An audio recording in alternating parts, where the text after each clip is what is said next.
चलिए शुरू करते हैं आज की स्टोरी। आज की कहानी है जापान के उस राजा की जिसके राजमहल की रसोई में एक बड़ा सा चीनी मिट्टी का कटोरा था 500 साल पुराना। राजा की 5 जनरेशन उसी कटोरे का इस्तेमाल करती हुई आ रही थी। राजा को जब भी सूप दिया जाता उसी कटोरे में दिया जाता।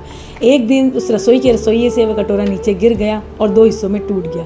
रसोइया कांपते कांपते राजा के कक्ष में पहुंचा। उसने राजा से कहा, महाराज वैसे तो ये आपका सूप का टाइम है, लेकिन कटोरा ही टूट गया।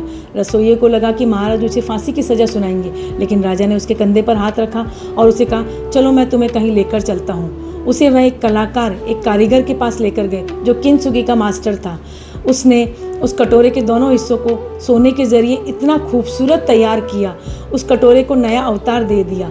उसमें सोने की एक लाइनिंग आ गई और वो जो कारीगर था, कलाकार था, उसने राजा से पूछा, बताइए अब कैसा लग रहा है? राजा ने कहा, अद्भुत। और उसने रसोइये से कहा, अब तुम इसमें मुझे सूप मत देना, इसे हम राजमहल में सजा कर रखेंगे।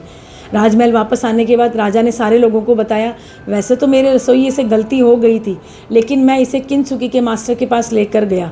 किंसुगी एक जैपनीज़ आर्ट फॉर्म है जो टूटी हुई चीज़ों को रिपेयर कर देती है एक सोने की लाइन लगाकर।